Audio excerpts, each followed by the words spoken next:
अब बताओ मुझको, तुम उस जोश और गुस्से में क्या तुम उन लोगों की जान लेना चाहते थे? डैडी वो दोनों खूनी हैं। क्या सबूत है तुम्हारे पास कि वो कातिल हैं? सबूत मैं हूँ डैडी, मैं। मुझसे बढ़कर और क्या सबूत चाहिए आपको? सबूत मैं नहीं, अदालत मांगेगी तुमसे। मुझे आपकी उस अदालत की कोई परवाह नहीं। मेरी नहीं है, सारे समाज की अदालत है वो। हजारों साल की सोच और फिक्र के बाद बनी है वो अदालत। इंसानियत के बेहतरीन उसूलों पर उसके कानून की बुनियाद रखी गई।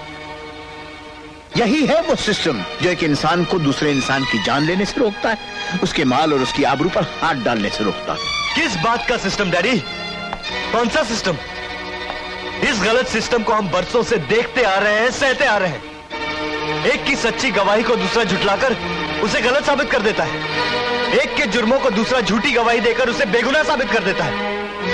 अगर छोटा कोर्ट फांसी की सजा देता है तो बड़ा कोर्ट उसे माफ कर देता है क्योंकि सबूत काफी नहीं थे। ये क्या सिस्टम है डैडी? ऐसा कानून जो ओहदे और वसीले का गुलाम है, जो हर एक इंसान के साथ एक जैसा सलूक नहीं करता, जो इंसान की हैसियत देखकर गिरगिट की तरह रंग बदलता है, वो कानून किसी की रक्षा क्या करेगा डैडी? अगर इंसाफ की आंखों में इतना दम नहीं है कि वो सच की शक्ल पहचान सके, तो फिर ऐसे कानून और इंसाफ की क्या जरूरत है डैडी?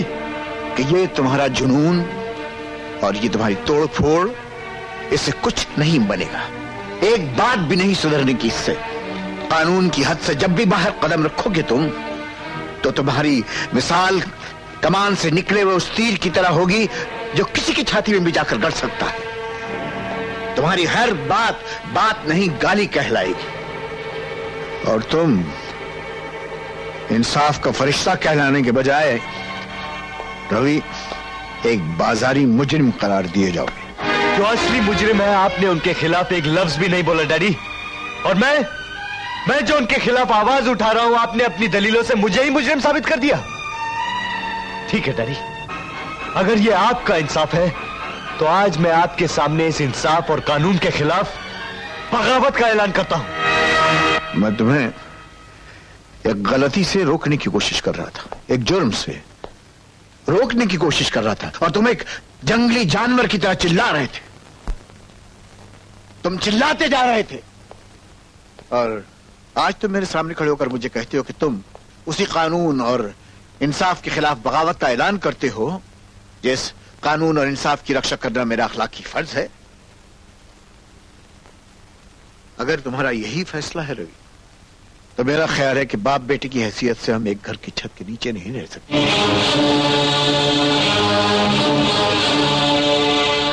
इसका मतलब यह है डैडी कि आप मुझे घर से जाने के लिए कह रहे हैं? कहना चाहता तो नहीं था, लेकिन तुमने मुझे मजबूर कर दिया। Thank you very much daddy, thank you very much. मैं आज इसी वक्त इस घर को छोड़ के जा रहा हूं। रवि, क्यों ऐसी बातें कर रहा है? क्यों ऐसे कह रहा है रवि? क्यों फुजूल की बहस कर रहा है? चल अपने पिताजी से क्षमा मांग और चल अंदर चल। माँ, मैं तुमसे और डैडी दोनों से क्षमा मांग लूंगा, लेकिन अब मुझे रुकने के लिए मजबूर मत कर माँ। पागलपन छोड़ रवि, भुला दे ये सब कुछ। चल अंदर चल के खाना खा ले। तेरे इंतजार में मैंने भी कुछ नहीं खाया। माँ, तुझे मेरे भूखे पेट की फिक्र लगी हुई है और डैडी को मेरे सच्चाई से उठे हुए सर की फिक्र लगी हुई है। ये पेट तो किसी भी तरह भर जाएगा माँ, लेकिन ये सर कभी झुकना नहीं चाहिए। आज मैं प्रतिज्ञा करता हूँ माँ कि जब तक मैं कुछ बन नहीं जाता, वो हासिल नहीं कर लेता जो मैं चाहता हूँ, इस घर में कभी कदम नहीं रखूंगा। नहीं रवि, रवि, रवि भैया रुक जाइए भैया, उसे रोकिए ना, वो सचमुच जा रहा है। मैं उसके बगैर जिंदा नहीं रह सकूंगी। जाने दो इसे लक्ष्मी, ये सफर तुम्हारे बेटे के लिए जरूरी है। ये घर तुमने उसके लिए एक स्वर्ग बना रखा था, बाहर की दुनिया में जाकर ही वो इस स्वर्ग और नर्क में तमीज कर सकेगा और अपनी मंजिल का सही रास्ता मुकर्रर कर पाएगा। ये बात मुझे हमेशा याद रहेगी डैडी, और मैं अपनी मंजिल को कभी नहीं भूलूंगा। मैं अपने दोस्त के कातिलों को और उनके साथियों को हमेशा के लिए मिटा दूंगा, लेकिन एक मुजरिम बन के नहीं, जिसका आपको डर है, तब तक मैं आपसे और इस घर से दूर रहूंगा। Good bye daddy. भैया रुक जाओ भैया।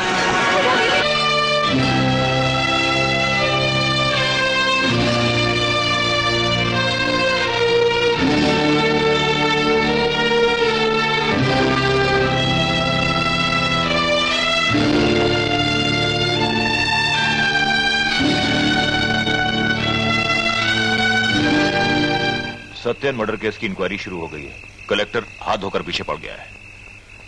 मुझे तो बड़ा डर लग रहा है मंत्री जी। अरे डॉक्टर, अगर तुम इतने बुजुर्ग थे तो हाथ में छुरी लेकर लोगों का ऑपरेशन कैसे कर लेते हो? देखो, हम इस शराब की कसम खाए के कहते हैं, इस मुर्गी की टांग की कसम खाए के कहते हैं, और इस आदमी बाटली शराब की कसम खाए के कहते हैं कि तोरी जान को कोनो खतरा नहीं, और खतरा होगा तो हमें कब्जा को फंसाई देंगे। एक बात बोलूं डॉक्टर, हमने लाखों रुपया इस इलेक्शन में खर्च करके इस साले नालायक भूसन्नाथ बड़बोले को इसलिए। अरे तोरी तो साला कौन भूसन्नाथ बड़बोले बे? ये बाटली मार के तोरे टकलवा का ऑपरेशन कर देंगे। 1000 मर्तबा का हमारा नाम धर्मेंद्र है। ठीक है, ठीक है, बैठ जाओ, बैठ जाओ। ख्याल रहे। तो हमने इस दुर्योधन को, मेरा मतलब है इस धर्मेंद्र को, इसलिए मंत्री नहीं बनाया था कि ये कठपुतली बनकर उस कलेक्टर के आगे पीछे नाचता रहे, बल्कि उसको नचाता रहे, इसलिए मंत्री बनाया था। इसलिए तुम चिंता मत करो। इसी उम्मीद पर तो मैंने इस केस में आपका इतना साथ दिया है। अगर मंत्री जी थोड़ी सी दया करें तो मेरा एक बहुत बड़ा काम हो जाए। हाँ हाँ, फरियाद करो, मांगो। क्या मांगते हो? ज्यादा कुछ नहीं मंत्री जी, मेरी बेटी ने इंटर पास कर लिया है और वो डॉक्टर बनना चाहती है। अगर मेडिकल कॉलेज में आप उसे एक सीट दिलवा सकते तो ये मास्टर प्लान तेरी दिमाग की कड़ाई में पक रहा था कि मेडिकल सीट चाहिए तुमको, है? मेडिकल सीट तो ऐसे कह रहे हो जैसे स्वीट डिश है। इतनी बोगस और सड़ी हुई पार्टी देकर तुमको मेडिकल सीट चाहिए? उसके लिए पैसा चाहिए, ऊंचा वसीला चाहिए, चुंबक की तरह खींचने वाली पर्सनालिटी चाहिए जैसे। यही मेरी बेटी पद्मा है। बेटे पैरिश। अरे तोरा सत्यानाश हो, तोरे कीड़े पड़े, पहले कहा नहीं बता कि तोरी बेटी है। अरे डॉक्टर, अगर हिंदुस्तान में कोई लड़की डॉक्टर बन सकती है तो तोरी बेटी ही बन सकती है। वाह वाह, कितनी खूबसूरत है। माँ पर गई है शायद, है ना? वाह वाह, तभी इतनी गोल मटोल है, खूबसूरत है, नाजुक नाजुक हाथ। इनसे जब ये ऑपरेशन करेगी और गलती से किसी का गला भी काट देगी तो दुख नहीं होगा, बल्कि भड़बड़ाएगी, खुशी होगी। तो क्या पद्मा, तुम मेडिकल बनना चाहती हो? Yes sir. तो उसमें कितने मिले हैं वो? मैं परीक्षा में क्या कहते हैं उसको वो? हेलो, क्या कहा? फोन से राजधानी, राजधानी से फोन। सर फोन से राजधानी। क्या फोन से राजधानी? बड़े आदमी बैठने के लायक नहीं हो तुम। हेलो, हम मछली विभाग मंत्री धर्मेंद्र बोल रहा हूँ। हाँ सेक्रेटरी, देखो एक काम करो, एक अच्छी सी मेडिकल सीट जरा पार्सल करके भेजना तो। हाँ, अपनी एक प्यारी सी सुंदर सी बच्ची है, उसके लिए चाहिए। हाँ, उसका नाम पद्मा है, पद्मा है उसका नाम। ले पद्मा, तेरी मेडिकल सीट पक्की हो गई। Thank you uncle. कौन अंकल? हट, हम अंकल थोड़ी है, हम तो तेरे फ्रेंड हैं। अगर ये तुम्हारी फ्रेंड हुई तो मैं इसका क्या हुआ डैश? तोरा बाप डैड, तू यहाँ क्या कर रहा बे? अरे हमें पता चला तुम हो तो मैं भी आ गया। मैंने यहाँ के कोई गलती की डैश। बहुत बड़ी गलती की है। जहाँ हम होंगे वहाँ तुम नहीं आओगे, जहाँ तुम होगे वहाँ हम नहीं आएंगे। ये हम दोनों बाप बेटे के बीच में एयर कंडीशन है, बल्कि सेंट्रल कंडीशन है। भूल गवा का? Okay dash dash. चल।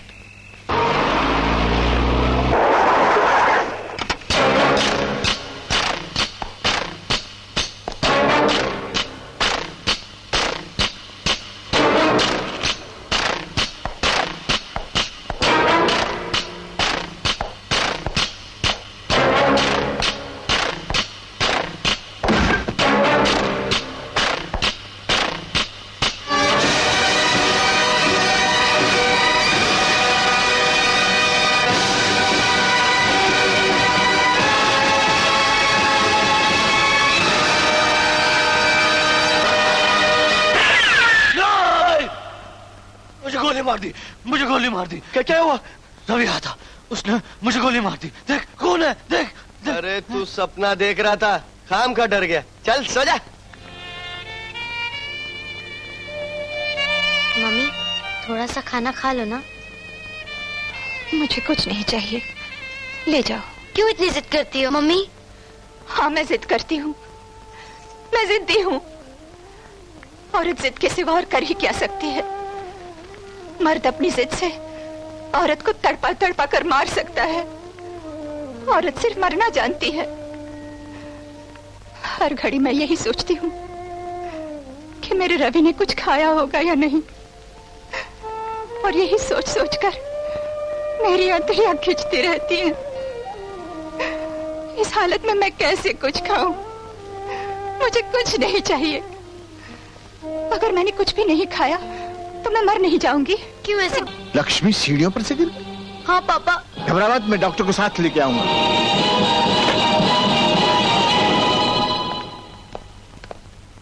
लक्ष्मी। रवि। लक्ष्मी। रवि।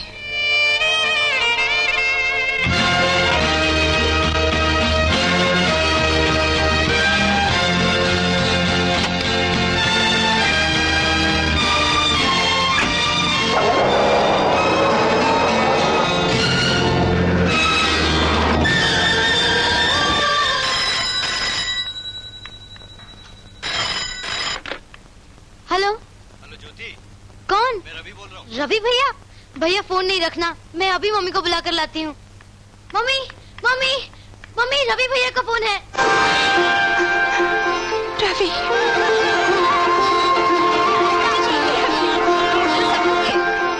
रवि, मम्मी संभल के, भैया फोन कट नहीं करेंगे। रवि, रवि बेटे, मैं माँ बोल रही हूँ। हेलो रवि, तुम हो ना? मुझसे बात करो। माँ, तुम ठीक हो ना माँ? हाँ बेटा, मैं ठीक हूँ। ये बता तू कैसा है? कहाँ से बोल रहा है तू? बहुत दूर से बोल रहा हूँ माँ। तेरे बिना मुझसे जिया नहीं जाता बेटे। एक बार आके मुझे अपनी सूरत दिखा जा। मुझे क्या पता नहीं है माँ कि तू मुझे देखना चाहती है, लेकिन अपने मकसद में कामयाब होना है मुझे। डैडी के सामने मैं अपना सर ऊंचा करके आऊंगा माँ। हाँ, लेकिन तू कब आएगा बेटा? जल्दी आऊंगा माँ, बहुत जल्द। सीधा तेरे पास ही आऊंगा, लेकिन मुझसे एक वादा करना होगा माँ। बोल, कैसा वादा? देख माँ, जब तक तेरा रवि तेरे पास वापस नहीं आ जाता, तू अपनी सेहत को संभाल के रख।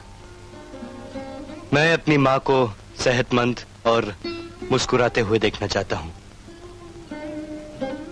अगर मुझे तेरी तबीयत खराब लगी माँ, तू कमजोर और बीमार दिखाई दी मुझे, तो तेरी कसम माँ, मैं फौरन वापस चला जाऊंगा। नहीं नहीं बेटे, मैं अपना ख्याल रखूंगी, मगर तू भी अपना ख्याल रखना। जल्दी वापस आना बेटे। हाँ माँ, मैं जल्दी आऊंगा। घर में ज्योति, डैडी सब ठीक हैं? सब ठीक है, सब तेरे आने की राह देख रहे हैं। मैं आऊंगा माँ, जल्दी आऊंगा। हाँ ज्योति, तेरा भैया जल्दी आएगा। तेरे पापा कहाँ हैं? इतने दिनों के बाद आज उसकी आवाज सुनी। सुनिए, अभी अभी रवि का फोन आया था। मैंने कहा था ना कि वो 1 अप्रैल को मुझे कभी नहीं भूल सकता, और आपने भी ठीक कहा था। वो आपके सामने इज्जत और गौरव के साथ आना चाहता है। जब मैंने कहा तब तुम्हें यकीन नहीं आया, लेकिन बेटे की आवाज सुनते ही फौरन मान गई है। मेरे बारे में भी कुछ पूछा उसने? हाँ, आपके बारे में बार बार पूछ रहा था। बार बार पूछ रहा था? क्यों नहीं पूछेगा? क्या आपसे वो प्यार नहीं करता? तो चलो इस बात पे खाना हो जाए अब। हाँ, मुझे भी बहुत भूख लगी है। बेटे की आवाज सुनते ही जो भूख मर गई थी ना, वो फिर से जिंदा हो गई।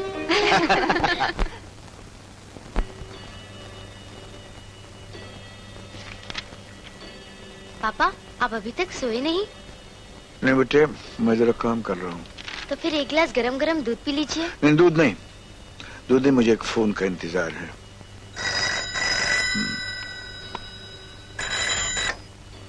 हेलो।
दिस शराब पी किस तरह दंगा करते हो तुमको शर्म नहीं आता? मैंने कुछ नहीं किया सर। बकवास मत करो, चलो गेट आउट। ए मिस्टर खामोश। सर ये बहुत ही रेयर ग्रुप का खून है, हजारों में एक इंसान में होता है, और जिस दिन का आप जिक्र कर रहे हैं उस दिन इस ग्रुप का खून हमारे ब्लड बैंक में था ही नहीं। तो डॉक्टर, उसी दिन किसी और अस्पताल से आपको इसी खून के ग्रुप की कोई मांग आई थी? जी नहीं, बिल्कुल नहीं। नहीं आई थी। तो आप इस बात को लिखकर हमें सर्टिफाई करके दे सकेंगे? ऑफ कोर्स, क्यों नहीं। Thank you very much. Sir, शायद किसी ने आपको मेरे बारे में गलत खबर दी है, इसमें कुछ कंफ्यूजन है सर। हाँ, कंफ्यूजन तो जरूर है, और उसी कंफ्यूजन को दूर करने के लिए मैं यहाँ आया हूँ। क्या नाम है आपका? डॉक्टर माथुर है ना? जी हाँ। डॉक्टर माथुर, उस रोज जो खून आपने इन दोनों को दिया था, कौन से ब्लड ग्रुप से था? O negative. O negative? जी। You sure about that? Yes sir. O negative group आपके पास ब्लड स्टॉक में था आपके हॉस्पिटल में? सर, हमारे यहाँ तो नहीं था। नहीं था तो आपने कहीं से मंगाया? जी। कहाँ से मंगाया था? सुमति ब्लड बैंक। सुमति ब्लड बैंक। सुमति ब्लड बैंक। सुमति ब्लड बैंक का मेरे पास एक सर्टिफाइड स्टेटमेंट है डॉक्टर माथुर, और उस स्टेटमेंट में ये लिखा है कि उस दिन न तो उनके पास ओ नेगेटिव स्टॉक में था, और न ही किसी ने ओ नेगेटिव ब्लड ग्रुप की उनसे मांग की। किसी हॉस्पिटल ने उनसे इसकी कोई डिमांड नहीं की।